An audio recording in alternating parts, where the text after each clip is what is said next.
അമേരിക്കയ്ക്ക് ഈ യുദ്ധം നിർത്തണമിട്ട് ഈ കലഹത്തിൽ നിന്ന് പുറത്തു പോയിട്ട് അവരൊക്കെ അവരുടെ പണി നോക്കണമെന്ന് ആഗ്രഹമുണ്ട്. പക്ഷേ ഇസ്രായേൽ ഒരു പ്ലാൻ ഉണ്ടാക്കുകയും ആ പ്ലാനിൽ സക്സസ്ഫുള്ളി ഇസ്രായേൽ മുന്നോട്ട് പോവുകയും ചെയ്യുകയാണ്. നമ്മളൊന്ന് ഓർത്ത് നോക്ക്, ഇപ്പോൾ ഇസ്രായേലും ഇറാനും അമേരിക്കയും തമ്മിലൊരു പ്രശ്നമുണ്ടായ പ്രശ്നം സെറ്റിൽ ചെയ്യാനുള്ള ശ്രമം നടത്തുകയാണ് കഴിഞ്ഞ കുറേ ആഴ്ചകളായിട്ട്. അതിനിടയിൽ അവർ ലെബനിൽ വലിയ ആക്രമണം നടത്തുകയാണ്. ലെബൻ്റെ വലിയ ഏരിയ പിടിക്കുകയാണ്. ഗസയുടെ 70-80% അവർ ഇൻവേഡ് ചെയ്ത് കഴിഞ്ഞു. ആരെങ്കിലും ശ്രദ്ധിക്കുന്നുണ്ടോ? അവിടെ എല്ലാ തരത്തിലുള്ള മനുഷ്യാവകാശ ലംഘനങ്ങൾ നടത്തുന്നു.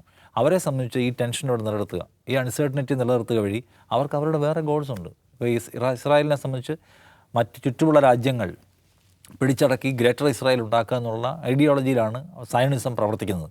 ഇപ്പോൾ ലെബനൻ അവരെ സംബന്ധിച്ച് അവരുടെ പ്രധാനപ്പെട്ട ടാർഗറ്റ് ഏരിയയാണ്. അവരേക്ക് ഒരുപാട് കടന്നു കഴിഞ്ഞു. അവിടെ ഒരുപാട് തരത്തിലുള്ള ആക്രമണം നടത്തുന്നു. ആരെങ്കിലും ശ്രദ്ധിക്കുന്നുണ്ടോ? ലോകത്തിൻ്റെ ശ്രദ്ധ അവിടേക്കില്ല. അവിടെ സമാധാനം ഉണ്ടാക്കാനുള്ള പരിശ്രമങ്ങളില്ല. ഗസയുടെ അവസ്ഥ നോക്ക്, ഗസയിൽ മൊത്തം ഇൻവേഡ് ചെയ്ത് കഴിഞ്ഞിട്ടുണ്ട്. അതിൻ്റെ ഏതാണ്ട് ഭൂരിഭാഗം സ്ഥലങ്ങളും.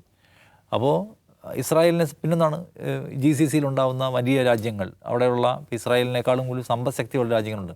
അവർക്ക് പരിക്കുണ്ടാവുക എന്ന് വെച്ചാൽ ഇസ്രായേലിനെ സംബന്ധിച്ച് എന്താണ് ഏറ്റവും പ്രോമിനൻ്റ് ആയിട്ടുള്ള ഏറ്റവും ശക്തിയുള്ള ഒരു രാജ്യം ഞങ്ങൾ മാത്രം, ബാക്കി എല്ലാവരും എല്ലാ എമിറേറ്റുകളും സുൽത്താനേറ്റുകളും ഡിസ്റ്റർബ്ഡ് ആയാൽ ഇസ്രായേലിന് എന്താണ് പ്രശ്നം? ഞാൻ വിചാരിക്കുന്നത് ഇസ്രായേലിൻ്റെ ഒരു പ്ലാൻ ഏറ്റവും കൃത്യമായിട്ട് മുന്നോട്ട് പോയിക്കൊണ്ടിരിക്കുന്നു എന്നുള്ളതാണ്.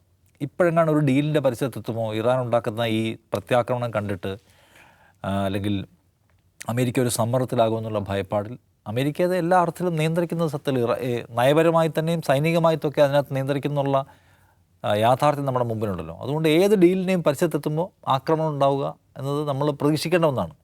സോ എനിക്ക് തോന്നുന്നത് ഇസ്രായേലിൻ്റെ പ്ലാൻ ഈസ് ഗോയിങ് ഓൺ, നല്ല വൃത്തിക്ക് പോയിക്കൊണ്ടിരിക്കുന്നു. അമേരിക്ക അതിനകത്ത് നിന്ന് പുറത്ത് കടക്കാൻ പ്രയാസപ്പെടുകയാണ്. അമേരിക്കയുടെ ആയുധങ്ങളുണ്ട്, പണമുണ്ട്.